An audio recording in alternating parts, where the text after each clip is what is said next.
믿음은 내 공로로 받아내는 것이 아니죠. 믿음은 내 공로로 구원받는 것이 아니다라고 하는 것을 깨닫는 겁니다. 구원이라고 하는 것은 나의 어떠한 열심, 노력, 애씀 혹은 나의 의로 구원받는 것이 아니구나. 이걸 깨닫는 것이 믿음이에요. 그래서 믿음은 결국 누구를 의지하게 만드냐면 내가 아닌 예수 그리스도의 십자가의 그 공로만을 또 그 은혜만을 의지하게 만드는 거예요. 이게 믿음의 능력입니다. 그 믿음이 우리에게 주어진 거예요. 그래서 그 믿음으로 인해서 우리가 나를 의지하며 살아가는 자가 아니라 예수 그리스도만을 의지하며 살아가는 자로 변화되어진 것입니다. 이거 하나님의 은혜예요. 그래서 성경은 믿음을 우리에게서 나오는 것이 아니라 하나님의 선물이라고 말씀하고 있는 것입니다. 바로 우리는 그 선물 가지고 우리는 믿음의 길을 오늘도 걸어가고 있는 줄로 믿습니다. 하나님께서는요, 애굽에 속하여 있는 이스라엘 백성들에게 애굽은 죽음의 땅이다라고 하는 것을 가르쳐 주십니다. 그래서 그 땅에서 너희들이 머물러 있는 곳이 아니라 이제는 그 땅에서 떠나야 하는 땅이다, 떠나야 할 곳이다 라고 하는 것을 가르쳐 주십니다. 그래서 하나님께서는요, 애굽에 재앙을 내리시면서 그 재앙을 통하여서 애굽이 어떠한 곳인지를 하나 둘 밝혀 보여주시는 거예요. 그래서 우리가 보았던 첫 번째 재앙에서 피해 심판이었죠. 즉 그들이 생명의 강으로 여겼던 그 강이 피로 변하여서 더 이상은 그것에서 먹을 것이 얻어질 수 없고 또 그곳에 있는 고기들도 살 수 없는 죽음의 강이었음을 나타내 보여주는 것이 첫 번째 재앙의 의미였어요. 나일강이라고 하는 것은 그들에게 있어서는 생명의 젖줄입니다. 그 강에서 모든 필요한 것들을 얻게 되어졌어요. 물뿐만 아니라 그 나일강이 있음으로 인해서 농사도 짓게 되어지죠. 그러니까 그곳에서 필요한 모든 것들이 이 나일강을 통하여서 얻게 되어지는 거예요. 그러니까 그들에게 있어서 이 강은요, 신과 같은 존재예요. 그래서 그 강을 섬기는 겁니다. 그런데 하나님께서 너희들이 그렇게 생명처럼 여겼던 그 강은 실상은 뭐냐? 죽음이다라고 하는 것을 그 피의 심판을 통해서 보여주신 거예요. 그러면서 이스라엘 백성들에게 너희들도 그 애굽 땅에서 애굽화 되어졌는데 너희들도 그 강을 생명의 강으로 여기느냐? 아니다. 그 강은 죽음의 강이다. 더 이상 그곳에 생명이 나올 수 없는 죽음의 곳이다 라고 하는 것을 말씀하고 있어요. 그러니까 하나님은요, 지금 이스라엘 백성들로 하여금 이 심판을 통해서 하나하나 이 애굽 땅의 것들을 떼어버리길 원하시는 거예요. 이 애굽에서 이게 아니구나. 내가 움켜잡았고 있었고 이것을 생명으로 여겼고 이것을 풍요롭게 여겼고 이것을 나의 기쁨으로 나의 만족으로 여겼는데 이게 아니구나. 이것들을 하나하나 하나님께서 지금 보여주시면서 애굽에서 정을 떼는 거예요. 애굽에서 정을 떼면서 어떻게 해요? 나는 이제 이곳에서 떠나가야 할 존재구나 라고 하는 것을 알게 하시는 거예요. 그래서 첫 번째 이 강의 심판을 하나님께서 보여주신 겁니다. 그러니까 이 강의 심판이라고 하는 것은 단지 이 바로에게 이스라엘이 섬기는 하나님이 어떠한 분인지 한번 봐. 이 바로에게 하나님을 소개해 주는 그런 모습이 아니에요. 만약 그렇게 소개해 주었다면 그냥 한 번에 바로에게 죽음이라고 하는 것을 보여줬을 거예요. 그래서 하나님 안 믿으면 죽는 거구나. 하나님 아니면 나는 죽은 목숨이구나. 이걸 알게 하실 거예요. 근데 그렇지 않습니다. 우리가 알다시피 10가지의 재앙을 통해서 한 가지 이스라엘 백성들이 의지하고 붙잡고 있었던 것을 하나하나 떼어버리기 시작합니다. 그 과정이에요. 작업이에요. 오늘 우리에게도 동일하게 우리가 생명으로 여겼던 것들 또 그것이 나의 전부라고 여겼던 것들이 나에게서 끊어지는 바로 이 아픔이 있어요. 근데 이거 한꺼번에 확 끊어내면 어떻게 해요? 자기 생명이 끊어진 것처럼 그렇게 그냥 끊어져 버리기 때문에 어떻게 돼요? 심각한 상황이 벌어져요. 그래서 어떻게 해요? 조금씩 하나님께서 우리의 주변에서 그러한 것들을 떼어내는 과정을 갖게 되어집니다. 그 옛날 돌아가셨는데 그 선풍기 아줌마라고 하시는 분, 성형을 하면서 자기 얼굴에 자꾸 집어넣는 거예요. 그래서 어떻게 해요? 통통하게 만들어, 팽팽하게 만들어. 지난 여전도에 연합회 그 야유회 갔는데 저희 아시는 분 얼굴 뵀더니 막 빵빵해졌대요. 보톡스를 넣으신가 봐요. 인사를 하시더라고요. 반갑게. 근데 얼마나 많이 넣으셨는지 이렇게 톡 튀어나왔어요. 깜짝 놀랐어요. 얼굴이 바뀌었어. 또 잘 진정이 되면 예쁜 얼굴이 되겠죠. 사람들이 항상 어떻게 해요? 다른 사람하고 뭔가 다른, 또 자기의 이 미를 그대로 유지하고 싶은 이런 마음이 있어요. 그걸 가지고 자기 만족이라고 하죠. 이 자기 만족을 위해서 수단과 방법을 가리지 않습니다. 이게 만족이에요. 이게 기쁨이에요. 이게 즐거움이에요. 근데 그게 정말 기쁨이고 즐거움이고 만족이냐? 이 선풍기 아줌마가 성형을 하면서 뭘 하냐면 다른 사람들과는 자기가 좀 더 다른 사람이라고 하는 것을 나타내보고 싶어 했어요. 그래서 계속 성형을 했대요. 성형 중독이라고 하는 게 바로 그와 같은 것입니다. 그러니까 이미 얼굴이 그냥 이 부풀었음에도 불구하고 그래도 계속 집어넣는 거예요. 나중에는 콩기름까지 집어넣대요. 왜요? 자꾸 머리에서 집어넣으라고 시키더래요. 그래서 자기도 그냥 그렇게 집어넣었대요. 처음에는 성형을 하기 위해서 병원에 갔겠죠. 근데 자기 머릿속에서 자꾸 뭘 집어넣으라 그래요. 콩기름도 집어넣어 보라 그러더래요. 그래서 그 이야기에 따라서 집어넣었다는 거예요. 그리고 나중에 이 얼굴이 어떻게 해요? 이게 뭐예요? 이게 상한 거죠. 안에서 막 썩는 거죠. 근데 그걸 자기로 생각하는 거예요. 다른 사람들이 볼 때는 이상하게 보이는데 그걸 자기라고 생각하는 거예요. 괜찮다고 생각하는 거예요. 그 의미가 어떤 거예요? 이미 자기화된 거예요. 지금 이스라엘이 하나님이 보시기에는 더럽고 악하고 추한데도 이스라엘은 그게 정상인 것처럼 보이는 거예요. 괜찮아요. 왜요? 다른 사람도 다 그렇게 하는데 뭐 어때요? 이러면서 어떻게 해요? 애굽화되어진 자신의 모습이 정상적인 것으로 생각하는 거예요. 근데 하나님께서 그것이 정상이 아니다라고 하는 것을 하나하나 보여주시는 거예요. 그러면서 끊어내야 할 것이라는 것을 가르쳐 주시는 거예요. 오늘 이 두 번째 재앙은요, 개구리 재앙이에요. 여러분 집에 뭐 금뚜껑이 한 마리씩은 다 가지고 계시죠? 옛날에 그 어르신들 금뚜껑이 하나 있으면 집에 복이 들어온다고. 그죠? 뭐 재물 복이 들어온다고. 꼭 그 금 모아가지고 그거 한 마리 만들어놔가지고 딱 가지고 있어. 그 의미가 뭐예요? 풍요. 다산의 상징이 이 개구리예요. 왜냐하면 이 날각이 범람할 때 이 날각이 범람하면서 많은 이 퇴적물들을 가지고 와요. 근데 이 퇴적물들이 이 날강 주변에 있는 이 논밭을 기름지게 만들어요. 근데 문제는 이 퇴적물과 함께 그 위에 누가 올라와 앉아서 개걸개걸거려요? 개구리가. 개걸개걸거리니까 사람들 눈에는 뭐만 보여요? 눈에 보이는 것은 개구리. 저 개구리가 우니까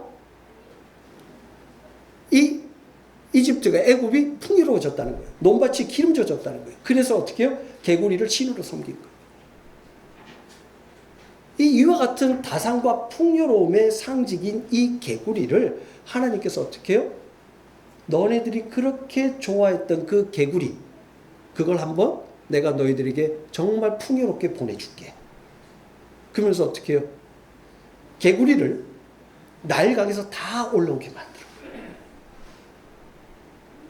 다 올라오게 해가지고 어디다 집합시키느냐?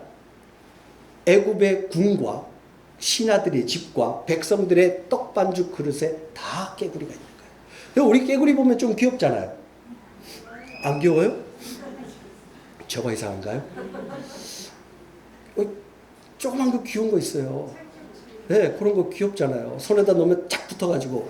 근데 성경에서 이야기하는 이 깨구리는요, 우리가 알고 있는 그런 깨구리과가 아니라 두꺼비에 가까워요. 두꺼비에 가까워요. 그러니까 징그럽죠.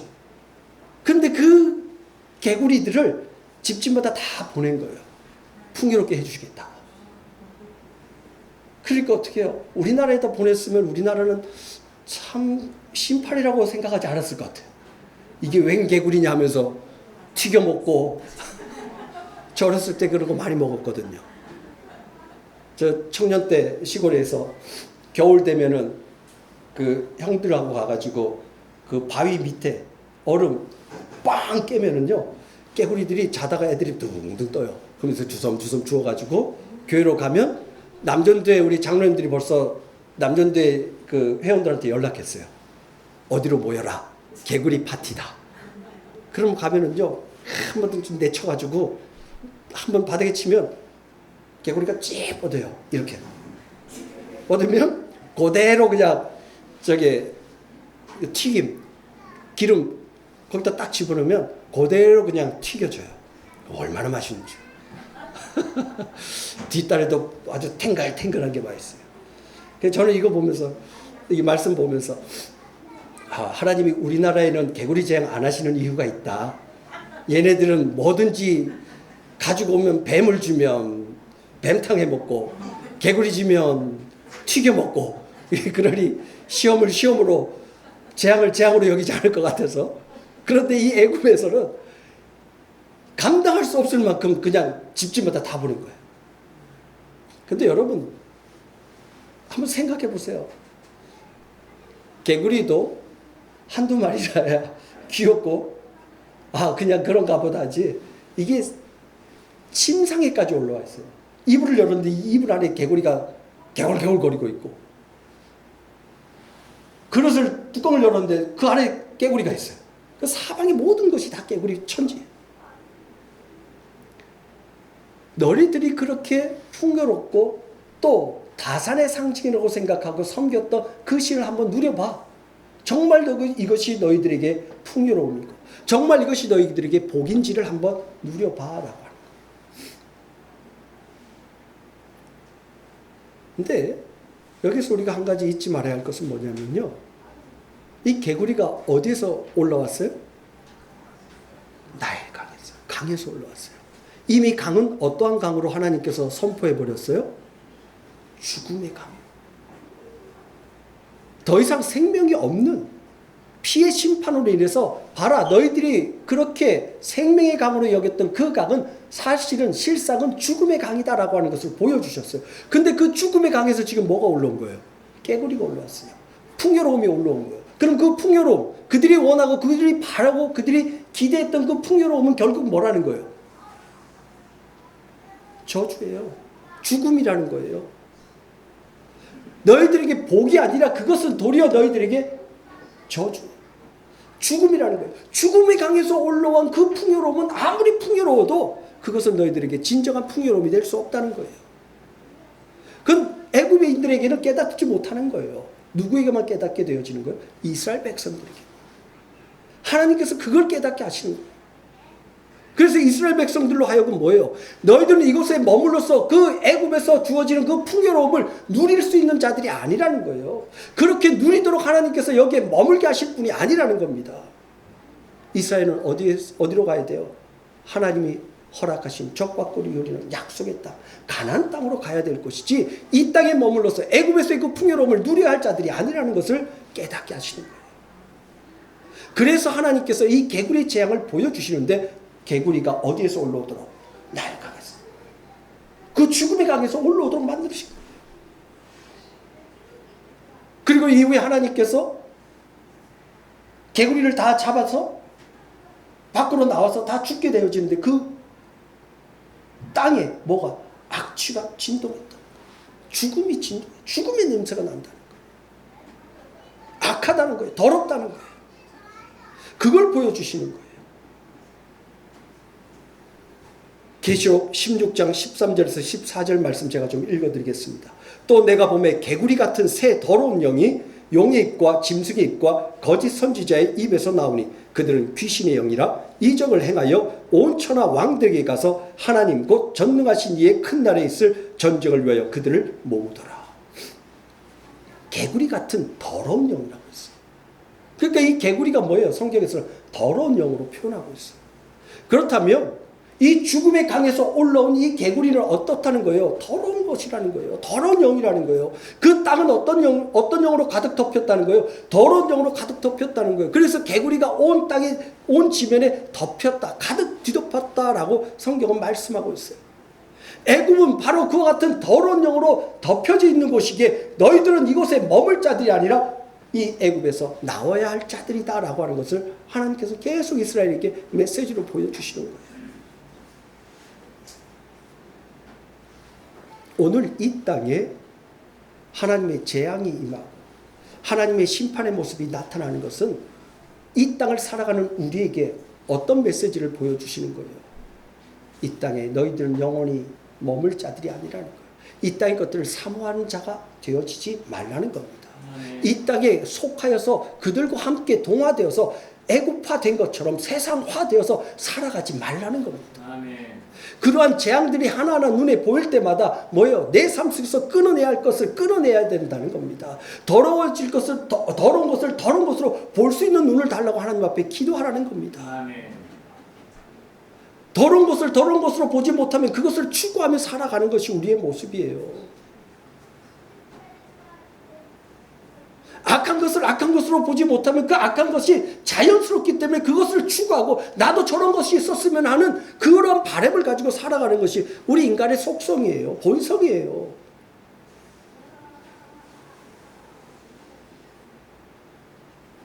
오늘 하나님 앞에 우리가 구해야 할 것은요, 세상의 풍요로움이 아니라 하나님, 정말 세상에서 하나님께서 보시기에 더럽다고 하는 것을 더럽게 볼 수 있는 영적인 눈을 뜨게 해달라고 기도해야 돼요. 아멘. 악한 것을 악하게 볼 수 있는 그 눈을 달라고 하나님 앞에 기도해야 돼요. 그래야 그것을 구하지 않게 되어지잖아요. 그런데 그것을 구한다는 것은 뭐예요? 더러운 것을 더러운 것으로 여기지 않는다는 거예요. 사도 바울이 뭐라고 이야기합니까? 내가 지금까지 공로로 내 의로 쌓았던 모든 것들을 뭐처럼 버린다고요? 배설물처럼 버린다고 했어요. 근데 반대로 우리는 그 배설물들을 사도 바울이 배설물처럼 보여줘서 버린 것들을 구하고 있는 모습이라는 겁니다. 그렇다면 우리는 더러운 것을 더러운 것으로 볼 수 있는 눈이 없다는 거예요. 하나님 앞에 우리가 구해야 할 것은 정말 하나님이 더럽다고 말씀하시는 그 더러움을 올바로 바라볼 수 있고, 그래서 그것을 피할 수 있도록 하나님 나에게 그 영적인 눈을 달라고 기도해야 됩니다. 아멘. 그러지 않으면요, 우리는 그곳에서 자기 만족을 위해서 그것을 추구하며 그것을 누리며 살아가려고 노력하는 모습이 우리의 모습, 죄인된 우리의 모습이에요. 저나 여러분이나 똑같아요. 하나님께서 그런 은혜를 주시지 아니하시면, 그러한 영적인 눈을 열어주시지 아니하시면 우리는 세상의 그 진흙탕 물에 그냥 찬방 좋다고 그냥 거기에 머물러 있을 존재가 바로 우리의 모습이에요.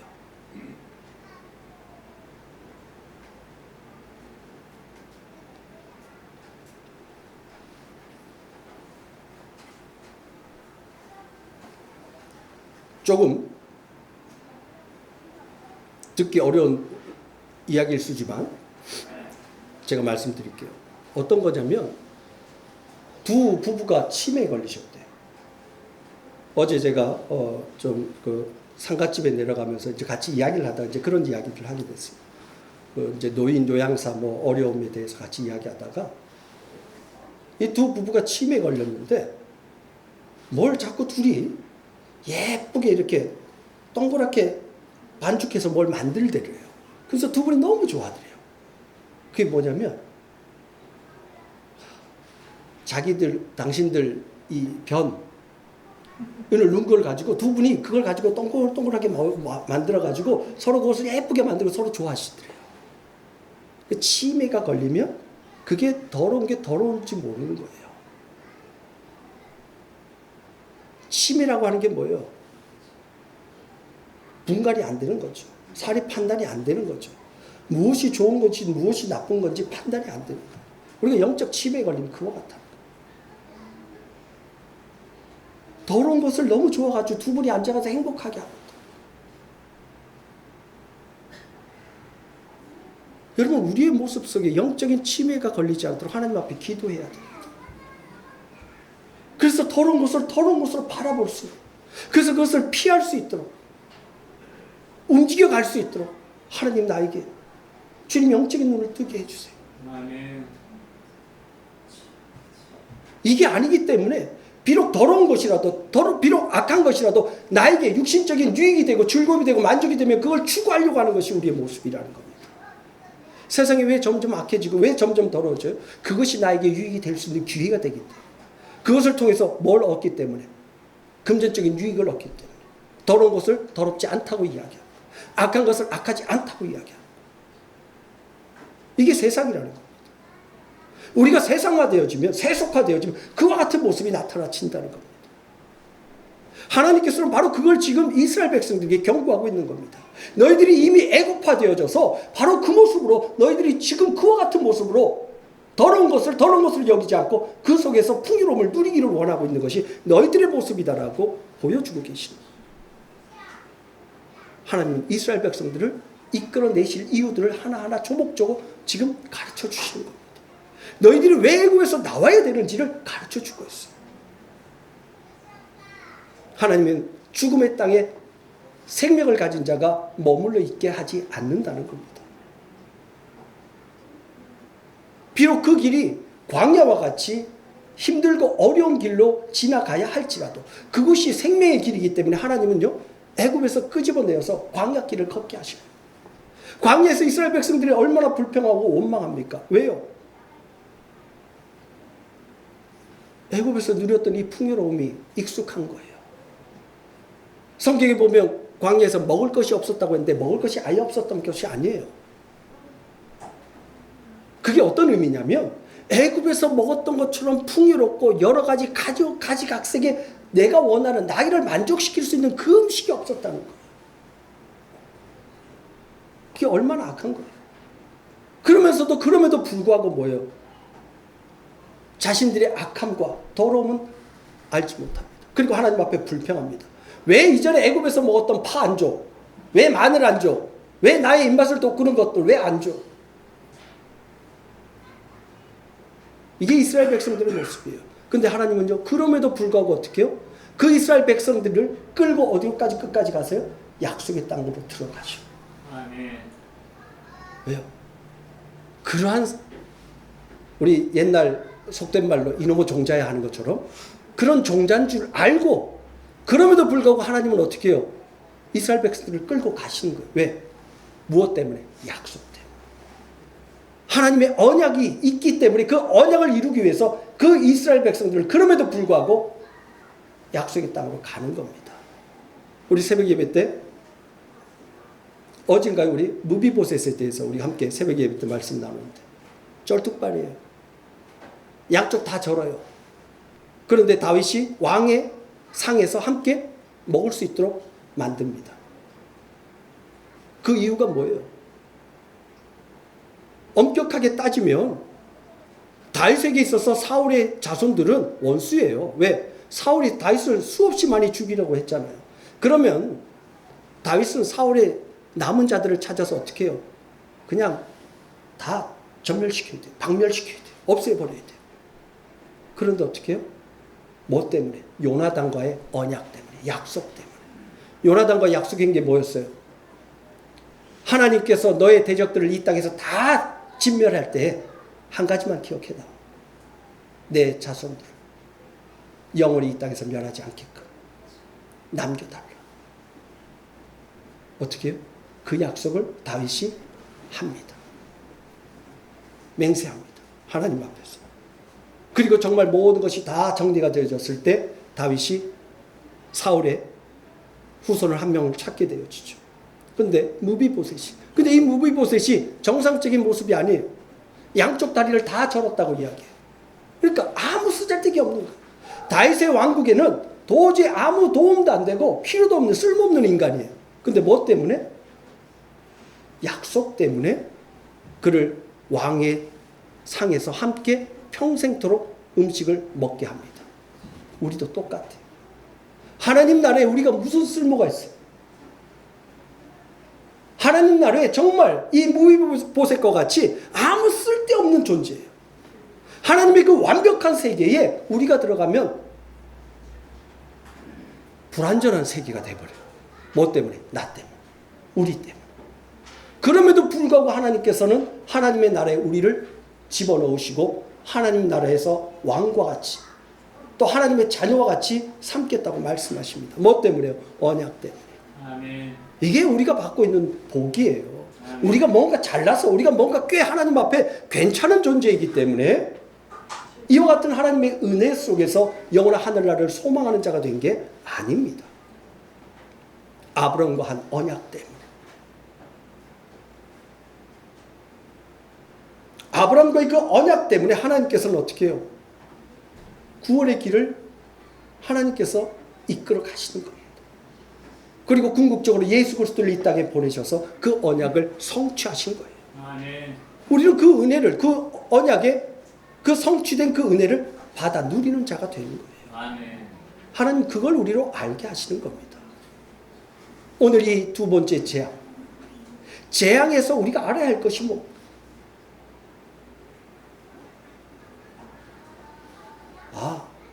내가 이 땅에 발을 딛고 있는 이 세상은 언젠가는 하나님의 심판 앞에서 다 멸해질 그러한 땅이구나. 아멘. 그죠? 하나님께서 분명히 말씀하셨죠. 여호와의 날이 임하게 되어지고 예수 그리스도께서 이 땅에 재림하시게 되고 심판이 임하실 때 이 땅 모두 다 사라져버려요. 그것을 왜 구하며 살아가냐는 거예요. 하나님 앞에 일용할 양식만을 구하는 거예요. 욕심내지 말라는 거예요. 그 욕심이, 그 풍요로움이 도리어 너희들에게 독이 된다는 거예요. 유익이 되는 것이 아니라 도리어 해가 되어지고 올바로 바라봐야 할 것을 바라보지 못하게 너희 눈을 가리게 되어진다고 말씀하고 있습니다. 오늘 하나님 앞에 우리가 이와 같은 재앙에서 알아야 할 것은 하나님은 이 땅에서 나를 영원하게 이 땅의 것을 사모하지 말라고 하시는 거구나. 이 땅의 것을 사모함으로 인해서 이 땅에 영원히 머물 자처럼 살지 말라고 하시는 거구나. 이 땅에 심판당할 자들과 멍에를 같이 매지 말라고 하시는 거구나. 하나님께서 나에게 원하시는 것은 이 땅에서 살아가고 있지만 우리의 눈은 하늘나라를 바라보며 살아가라고 하시는 거구나. 아멘. 그걸 오늘 깨닫게 하시는 겁니다. 사랑하는 성도 여러분, 바라기는 오늘 세상에서 주는 그 풍요로움으로 인해서 우리의 눈이 멀어지지 않고 영적인 치매에 걸리지 않도록 하나님 앞에 늘 기도하시기 바랍니다. 아멘. 육적인 치매에 걸리지 않도록 무슨 음식도 주더라고요. 음식도 먹으면 요거 하나 먹으면 치매 걸리지 않는다고 꼭 먹으라고 막 이야기하고 유튜브에서도 매스컴에서도 꼭 이야기를 하더라고요. 아니 그러면서 왜 영적 치매에 대해서는 생각하지 않냐고. 하나님 앞에 하나님 영적 치매에 걸리지 않게 해주세요. 저도 기도가 그거예요. 하나님 마지막까지 하나님 부인하지 않고 하나님 모른다고 하지 않고 끝까지 하나님 의지하면서 마지막 아멘. 그 순간 주님을 찬양하며 가는 자 되게 달라고. 아멘. 영적 치매에 걸리면 문제가 심각해지잖아요. 하나님 앞에 오늘 우리가 기도할 것은 바로 그거예요. 그리함으로 인해서 더러운 것을 올바로 더러운 것으로 볼 수 있고 깨달아질 수 있도록, 악한 것은 올바로 악한 것을 알고 악한 것을 깨달을 수 있도록, 그래서 하나님이 버려야 할 것은 버릴, 선한 것을 취하라 할 때 선한 것을 취할 수 있는 자가 되게 해달라고. 바로 그와 같은 기도와 간구 속에서 믿음의 길을 흔들림 없이 걸어갈 수 있는 저와 우리 모든 성도님들 되어지기를 주님의 이름으로 축복합니다. 기도하겠습니다.